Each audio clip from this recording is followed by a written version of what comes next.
बोले गंगा मैया की जय।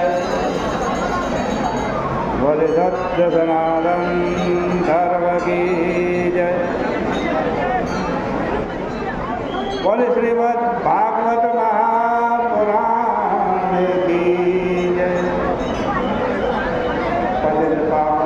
सामने जो श्रद्धालु खड़े हैं मोक्षदायी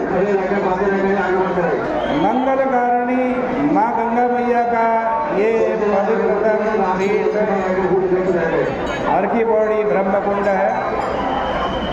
श्रीमद् भागवत जी के दसम स्कंद से 52वां अध्याय में चर्चा चल रही थी। सुखदेव जी महाराज कहते परीक्षित सुनो, विदर्भ देश के राजा थे भीष्मक, उनके रुक्मी, रुक्मरथ, रुक्मबाहु, रुक्मकेश और रुक्ममाली ये 5 पुत्र थे और रुक्मणी नाम की एक कन्या थी जो साक्षात लक्ष्मी जी का स्वरूप थी। देखो, रुक्म का मतलब होता है सोना। जिसमें बड़ी सुंदरता निवास करती है उसको रुक्म बोलते हैं। यह रुच धातु से बनता है जिससे रुचि भी बनती है। बड़ा सौंदर्य है सती रुक्मणी में। सोने की तरह उनका शरीर है। उन्होंने जब से श्री कृष्ण के गुणानुवाद का श्रवण किया तभी से उनके मन में यह बात बैठ गई कि श्री कृष्ण से ही मेरा विवाह होगा। देखो, अपने प्राचीन ग्रंथों में इस प्रकार के प्रसंग आते हैं। यहाँ हम शीघ्र बोध बाल बोध की चर्चा नहीं करते, उनकी बात दूसरी है। 8 वर्षा भवेत् गौरी 9 वर्षा च रोहिणी। ये बात भी बहुत बढ़िया है। स्मृतियों में भी श्लोक आते हैं। हम उनके ऊपर कोई कटाक्ष नहीं करते।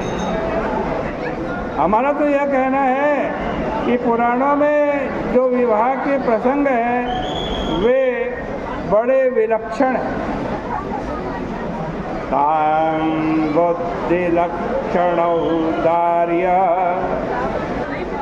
रूपशीला गुणाश्रया कृष्णश्च सदृशीं भार्यां समुद्बोढुं मनोदधे। जब श्री कृष्ण ने रुक्मणी की बुद्धि, उसके लक्षण,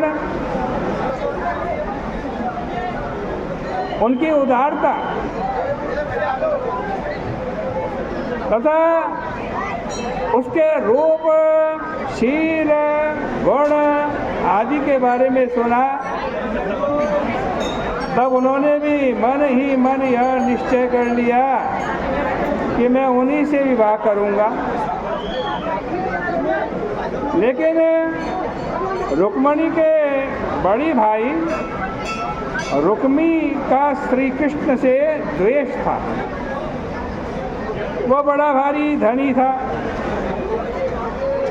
उसको तो पैसे के सिवाय और कोई बात समझ में ही नहीं आती थी। यह देखकर रुक्मणी बहुत उदास रहा करती थी। उन्होंने सोच विचार कर एक विश्वस्त ब्राह्मण को द्वारिका भेजा। विचिन्त्याप्तं द्विजं कश्चित् कृष्णाय प्रहिणोद्धृतम्। जब द्वारिका के महल में ब्राह्मण का प्रवेश हुआ तब श्री कृष्ण उसको देखते ही अपने सिंहासन से खड़े हो गए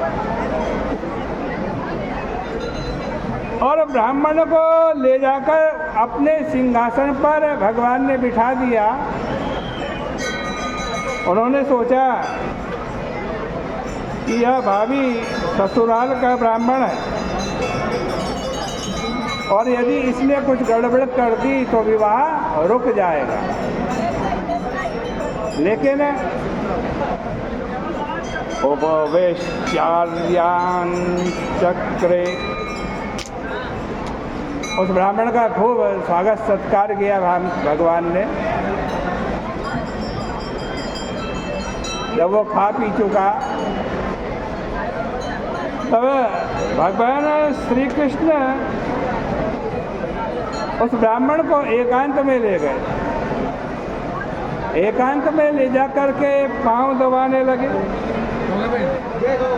और उससे इस तरह की बातें की मानो वो विवाह के लिए उतावले न हो। मन में तो वो उतावले थे ही, व्यग्र भी थे, परंतु उनकी बातचीत में ऐसा कोई लक्षण नहीं था। लिखा है अव्यग्रस्त काम अपृच्छता। श्री कृष्ण ने कहा कि ब्राह्मण देवता, आप इतना बड़ा मार्ग तय करके यहाँ आए हैं, आपके राज्य में सुख तो है, धर्म पालन की सुविधा तो है। जिस देश में ब्राह्मण को धर्म पालन की सुविधा होती है वही राज्य संपन्न होता। ब्राह्मण के मन में संतोष चाहिए। जिस देश में ब्राह्मण विप्र संतुष्ट होकर के निवास करते हैं और निराहार शांत होते हैं वही देश श्रेष्ठ है। भगवान बोल रहे हैं, आप बतलाइए कि आपके राज में आपके राजा से प्रजा का मंगल होता है या नहीं। जब आप इतना लंबा मार्ग तय करके आए हैं तब उसके पीछे कोई ना कोई गुप्त बात जरूर होगी। इसलिए जो बात है उसे आप धीरे से मुझे बता दीजिए।